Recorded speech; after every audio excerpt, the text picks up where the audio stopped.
welcome back to the Hearth of Coal. Today we're going to do something that a lot of people think is a luxury.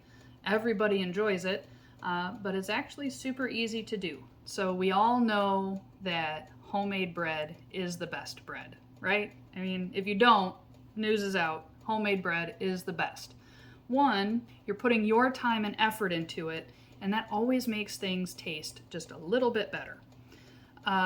The other thing is, if you joined in and bought a grain maker or similar grain mill, you want to use up that home ground flour, right? That flour is only good for a short period of time. You got to use it up.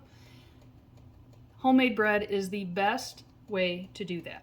There are lots of ways to do it. You can make rolls, pancakes, noodles. Your home ground flour can be used for literally anything that your store-bought flour can be used for. The difference is in the processing of the wheat into flour. I'll get into that in another video. Today's about making bread. Super easy. Once you get the process down, it's super easy. And I don't measure anymore. I go by how the dough feels. But I'll try to remember to give you basic measurements as we go along. And this recipe is for a basic whole wheat flour. Now you can change it. Different flours are going to require different moisture levels, but this is a good ratio to get you started. Okay, we'll go through the process. First, maybe what you need, right? So you'll need a medium large bowl. I use one bowl for mixing, kneading, and also rising. So that way I'm not making a bunch of dishes. As you can see, I have many dishes already. But that's because I made turkey stock last night. So my kitchen is a little bit of a mess. But that's what happens when you work in your kitchen a lot. Let me see here. Where was I? Crap. Oh, so we need our bowl, a measuring cup, at least to transfer ingredients. I like my tablespoon. That's going to be the most useful in this recipe.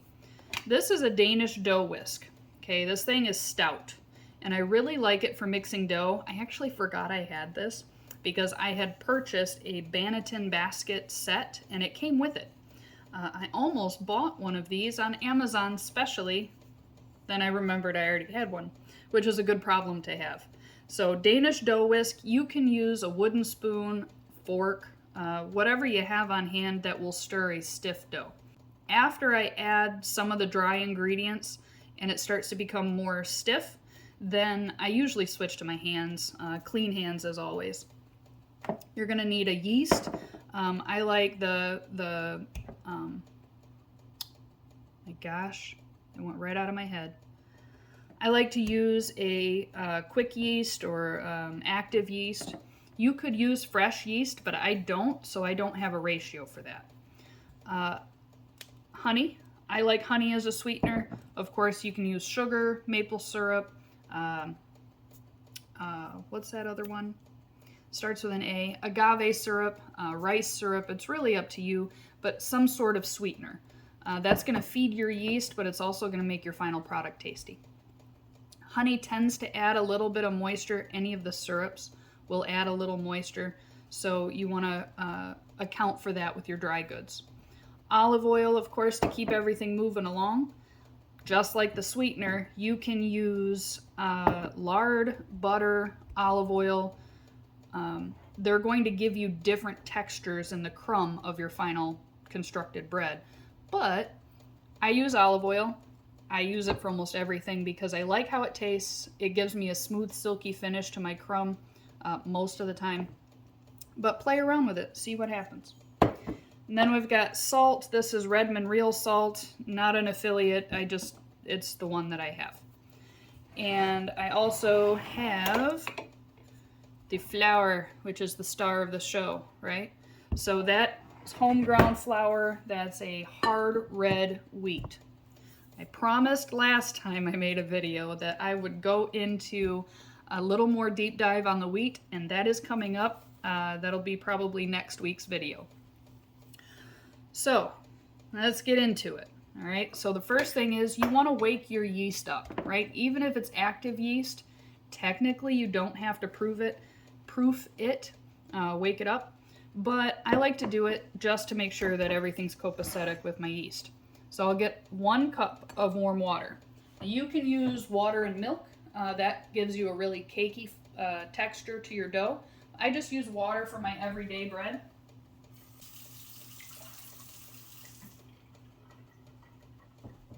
All right, so 1 cup of warm water. Warm being the important word. Not hot, because hot water will kill your yeast. So you want it to be about bath water warm. Let me rephrase that because I like my bath water to be melting off my skin. Baby bath water warm, not super hot. Honestly, you'll learn as you go. Warm to the touch is good enough to wake your yeast up. And then, if you're using yeast packets, it would be 1 packet of yeast, but that's about 2 teaspoons. So I only have a tablespoon. I think a tablespoon is right around 3 teaspoons. So I go just less than a tablespoon. And that has always given me good results. So my yeast is in there. Then you're going to give it a little swish. I don't tend to stir it until I add in my other ingredients, but you should smell almost right away that yeasty smell from your bowl. As long as you smell that, you're good to go. I've seen people also say that they need to let this sit until it gets foamy or bubbly on top. You certainly can do that, but if you're in a rush, who has time for that?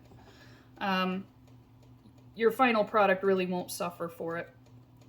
And then I add in my sweetener, and honey takes forever at room temperature to come out. 1/4 cup, whatever sweetener you're using, 1/4 cup. If you don't like your bread that sweet, you can always reduce that amount. It won't hurt it.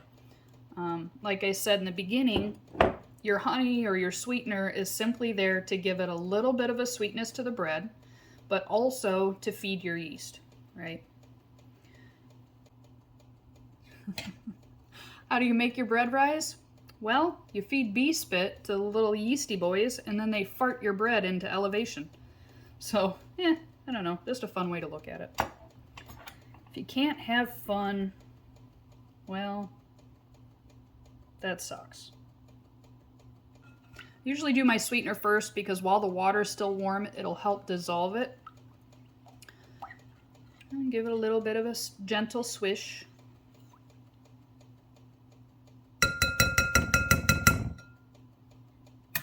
So how do we know when it's done? You'll get that smell, right? The yeast smell. It smells like cooked baking bread. And then the second way is that your yeast will be dissolved. So if you can see that, probably not very well. They'll go from floating on top to sinking to the bottom. Because I have a makeshift tripod, I can't really move the camera around a whole lot, but that's how you can tell. So we'll get that out of the way. Once that process is done, you've got your sweetener in there. You're going to take and put in a teaspoon of salt. Now, I like to do a little less than a teaspoon just because I think that's a lot, at least for my tasty buds. So I just measure out just a little bit less than a teaspoon with my tablespoon. That's how I roll.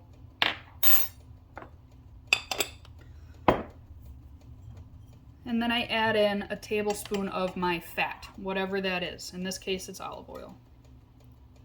I'm going to use cooled off melted butter. You can use melted lard, vegetable oil, whatever your flavor is, you can do that. Next up, the star of the show. Here's one thing that I don't measure at all, is the flour. The amount of flour that your bread is going to need will depend on the humidity in the room, the temperature, how old the flour is, what liquids you're using, and the list goes on and on. I don't measure my flour because I go by the feel of the dough. And that's an important skill to practice, because the more you can rely on your senses to tell you that that dough is ready, the less confined you are to an actual recipe. Does that make sense? All right. So my flour, I'm just going to add in a little bit at a time. Basically cover the top of the water. I don't know, that looks like about 1/3 of a cup to me, maybe 1/2 a cup. And then I'm going to stir it in with my whisk. You'll see everything kind of come together. Your olive oil will disperse. We're going to add some more flour. You keep stirring. Just keep stirring. Just keep stirring. Dun, dun, dun, dun. And we're going to add in some more.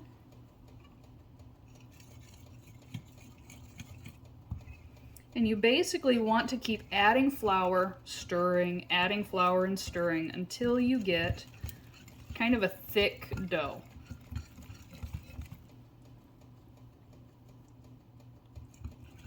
And that's usually when it starts to pull away from the sides of the bowl, is usually when I'll switch over to hands.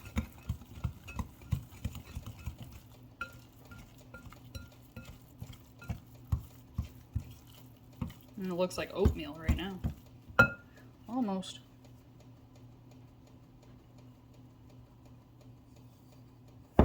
Once you find your rhythm in your grinding of flour and baking of bread work schedule, this is going to be a breeze. You'll be able to put this dough together in 5 minutes, minus kneading time.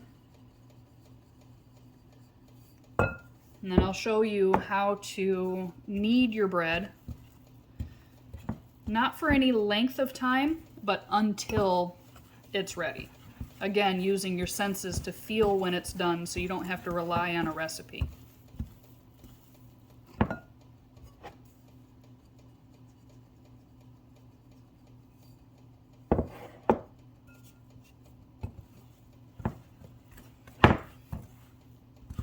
See how everything's kind of sticking together now? It's not sticking to the bowl as much. And that's what we want to see.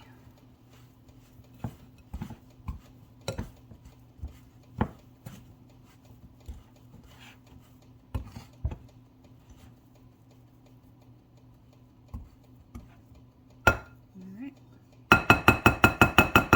Now because I've been touching all my implements, I'm going to go wash my paws.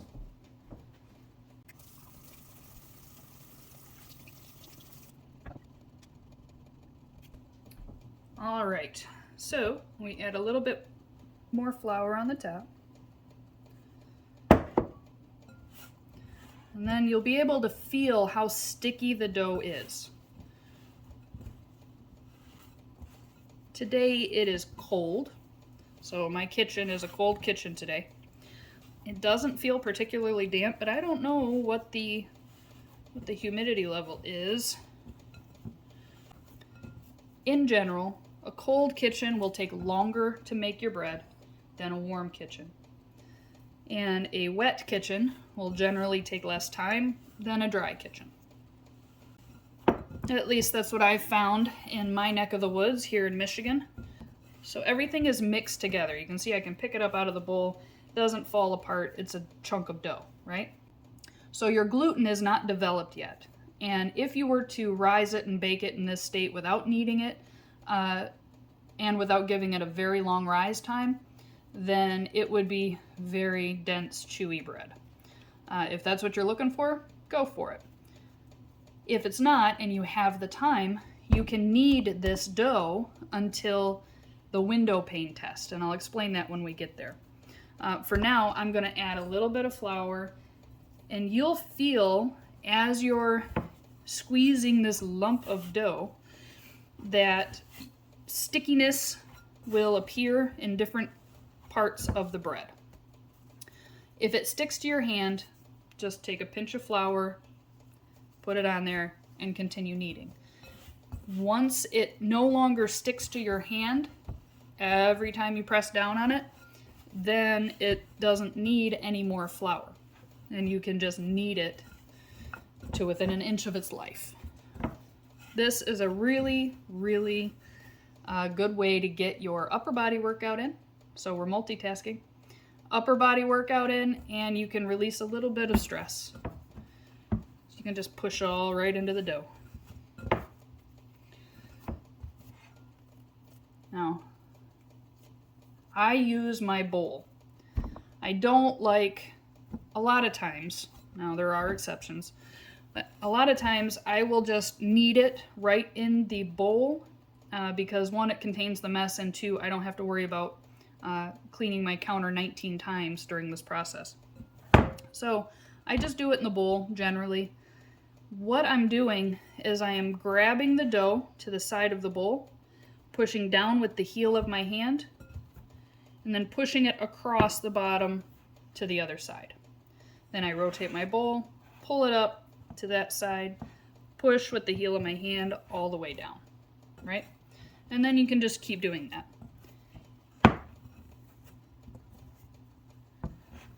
This dough will probably be kneaded for about 5 minutes.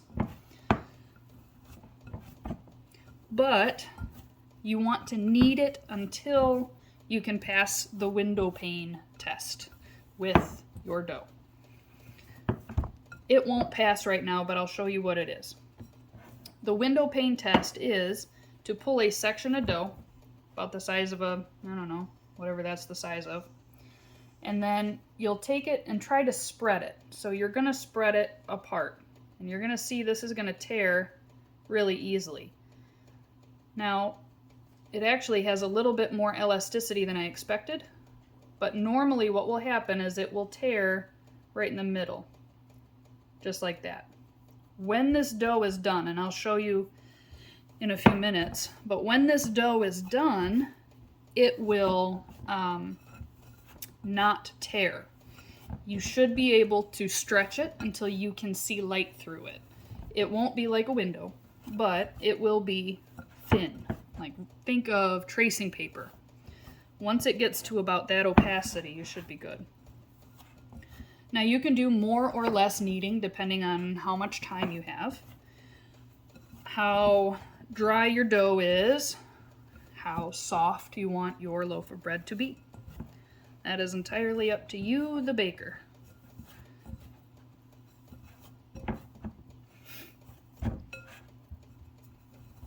And if you find it starts to get sticky, like mine right now is getting kind of sticky, just give it a little coat. Doesn't need much.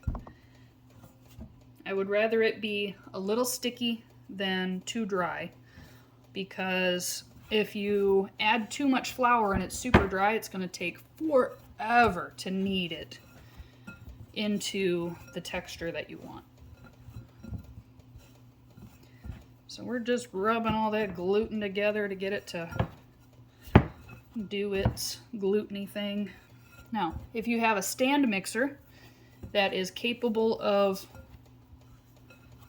kneading dough, so something with decent horsepower to it, and it has a dough hook, you can do this in your mixer. Set it and forget it. Now, I like to hand knead my bread, so this is what I generally do. I don't know, I find it soothing. So that is my kitchen comfort. If it starts to stick to the bowl a lot, or pieces of it are coming off of my hand, then I'll add a little more flour. But for now, I really like that texture that it has. And you'll see too, on the dough, it is not shiny, but it's also not tacky. Like, I can just pull my hand away cleanly and it's fine. Let's do the window pane test again. It is definitely not ready, but see how it's starting to stretch a little bit more before it tears? So we'll keep going. Now, if you wanted to skip this process altogether, you could mix your ingredients. Make sure that it gets to this stage, right? It's together, it's not tacky, it's not too dry. Once it's there, if you want to pop it in the refrigerator overnight, and say you're really ambitious and you want to get a head start on the next day, you can pop it in the refrigerator and then let it sit overnight, covered of course.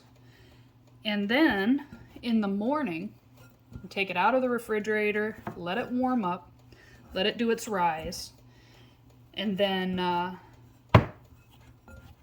we'll go through the rest of the process, but everything else is the same. It lets the gluten develop in the bread without all this. So that is an easy way to do it as well.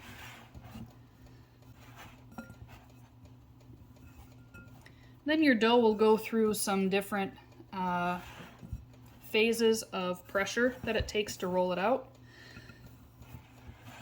Right, at first it's going to be really stiff. It's going to be hard to move around, hard to squash. As you knead it, it is going to get easier to push and roll it. It's also going to be more flexible. You know, I just thought about this. I don't know why I turn the bowl to knead it, because I'm turning the dough already. I think it's just habit. I get into that rhythm. If I turn the bowl, I feel like I'm turning everything.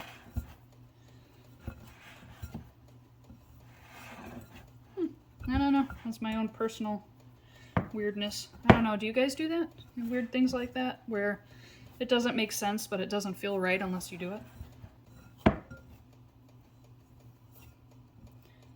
All right, let's see where we're at. Smoosh all that together.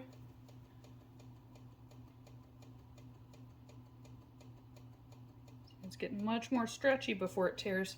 Still not quite there. So different types of flour that you use are going to respond differently.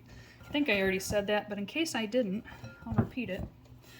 The other thing is the different application, right? So if I'm making pizza dough, I'm going to use a finer flour, and I'm going to use more oil, and there's other things that go into it, but if you think about the purpose of the bread that you're making, then it can help you to think about what ingredients might go well to make that happen.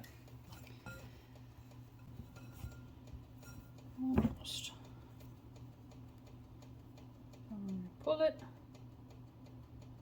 It can get pretty thin. Can you see light? Let's try again over here.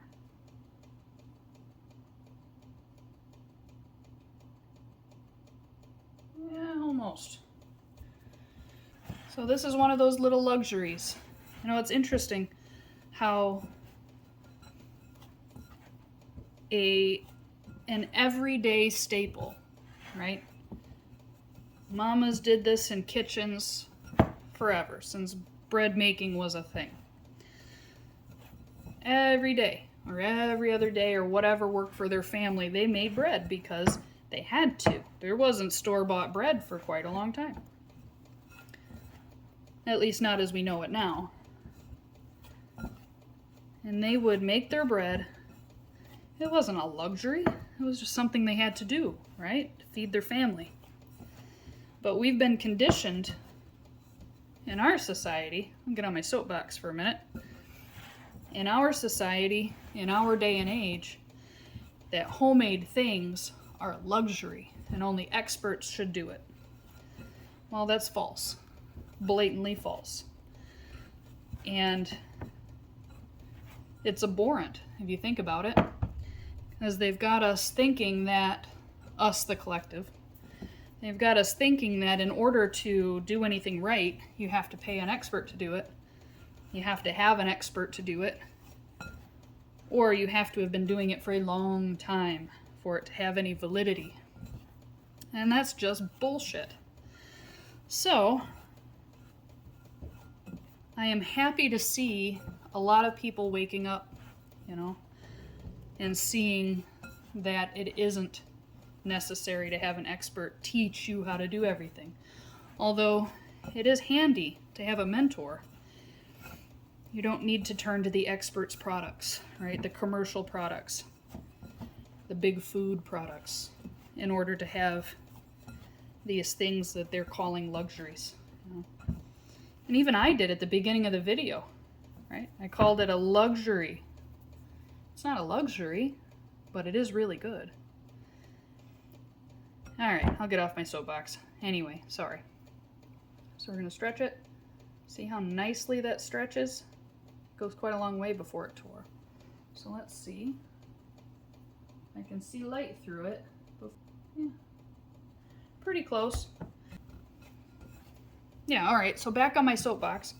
So they convince you that commercial food is better. They convince you that, not you specifically, you generally, us, they convince us that commercial food is safer, better, more nutritious, and it can only be attempted by the pros, right? Only pros can make canned green beans.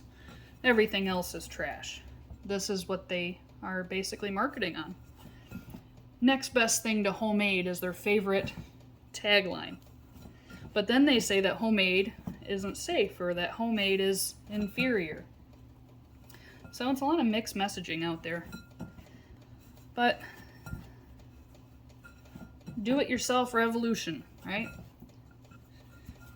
Do it for yourself, by yourself, and then they can't fool you whenever they try to sell you an inferior product. Like white bread. Ooh.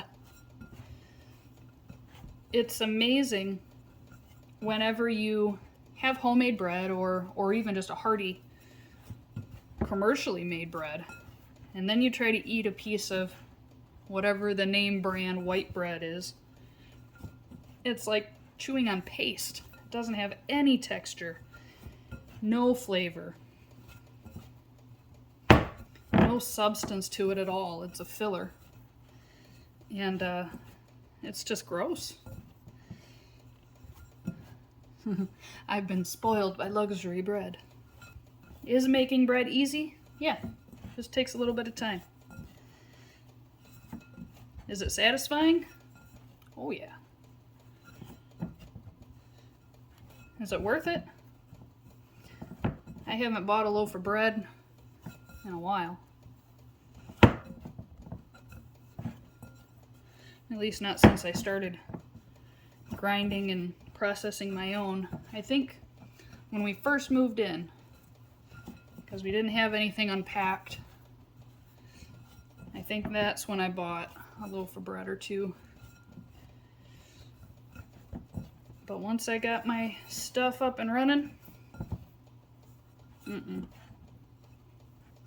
no thank you. I'd rather not. Alright, see? I don't know if you can see it.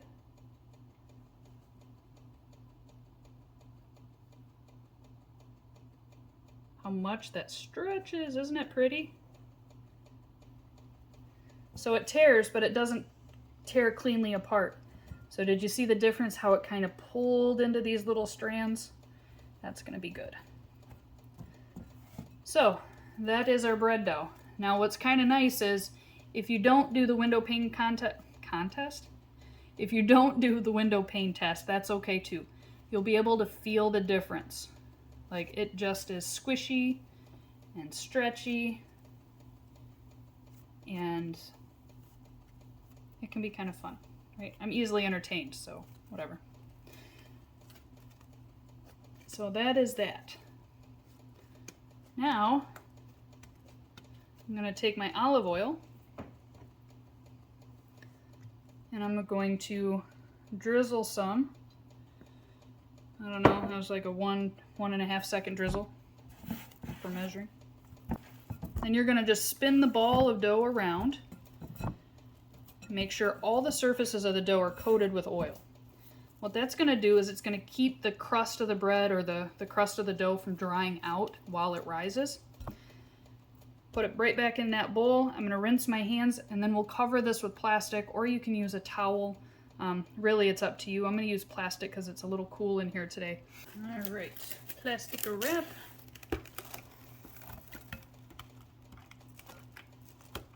A little cutter doodad.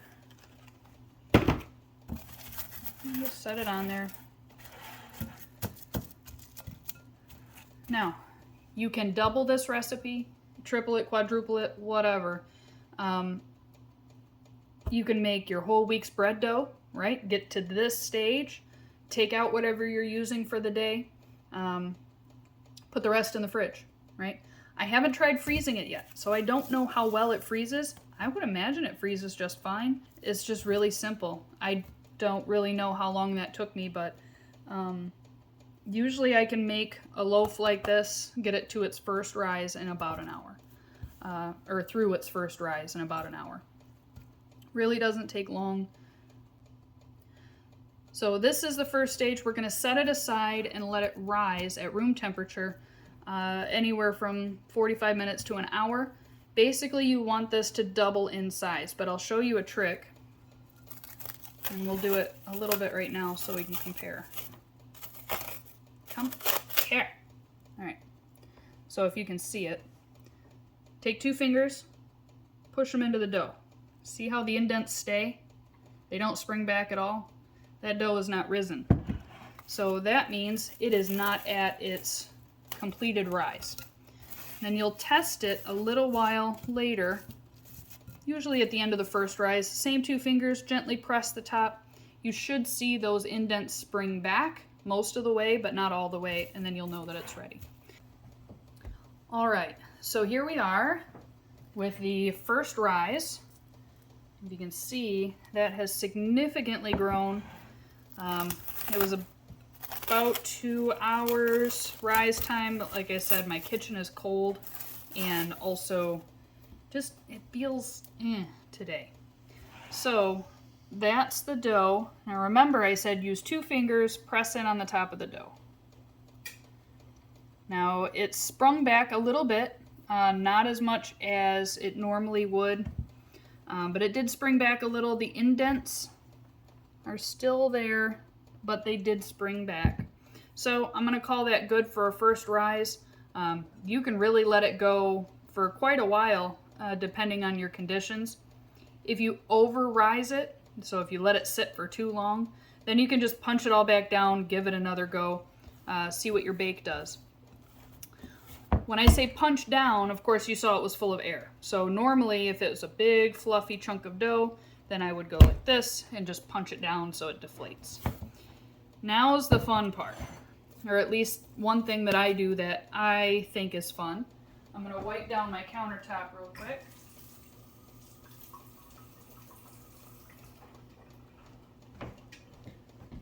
I don't know how. Do you guys notice this too? It doesn't matter how many times you clean a surface. When you go to use that surface, there is a hair or a piece of dust or something on that countertop. So, anyway. So what I'll do, I'll just smack it like that. Do that 2 or 3 times and hope my camera doesn't fall down.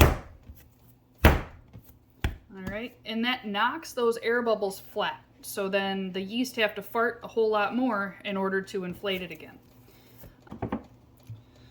So my loaf pan, I love these. I think I found them at the Salvation Army. Pampered Chef.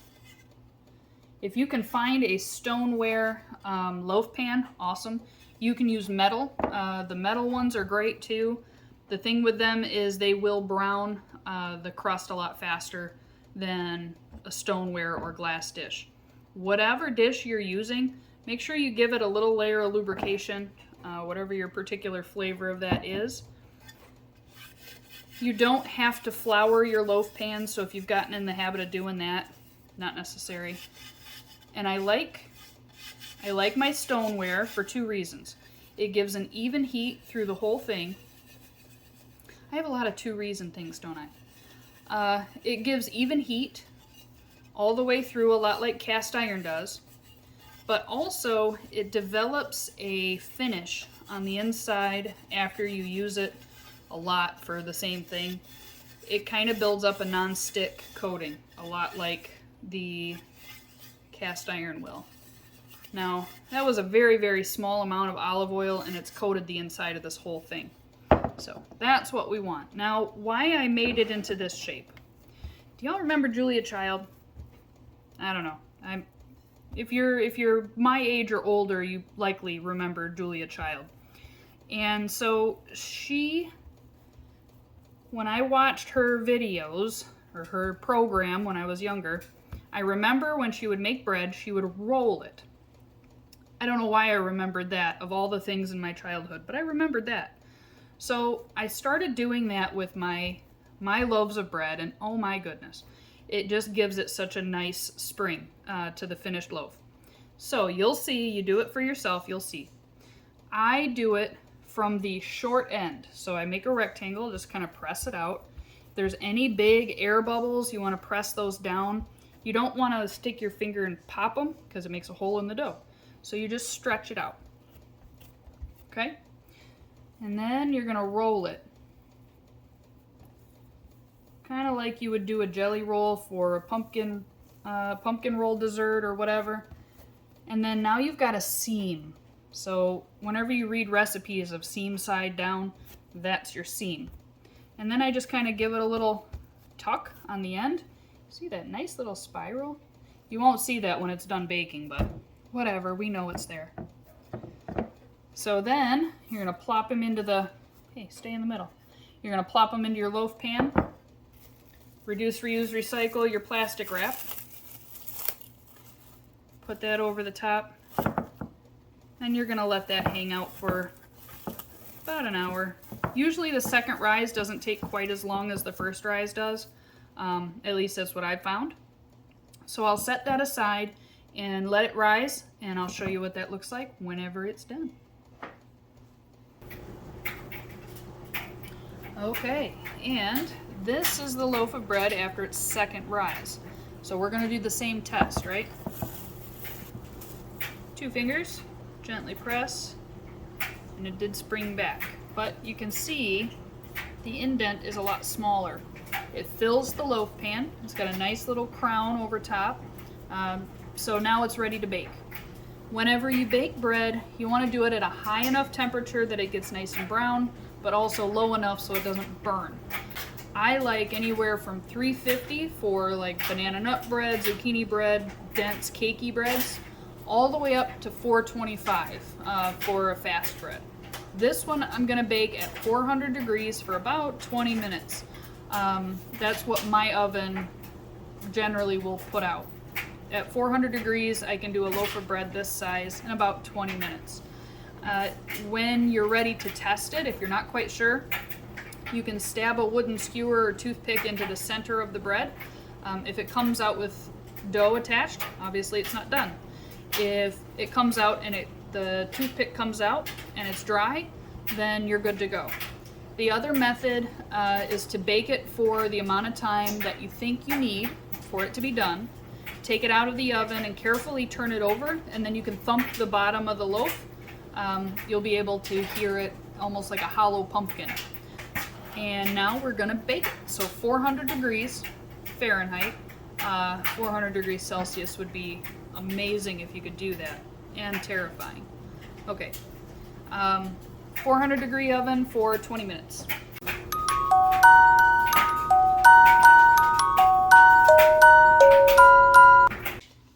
Alright, so our loaf of bread, like I said earlier, we're going to have that little spiral on the end. So it came through a lot better than I thought it was going to. Bonus! And I already cut it, but you can see the end there is a nice crumb. It's still it's still warm, so it's going to crumble when I cut it. Once it cools down, it won't do this. But we're gonna eat probably most of this loaf of bread with dinner. So we're gonna go enjoy that. Thanks for tuning in, guys. Have a good one.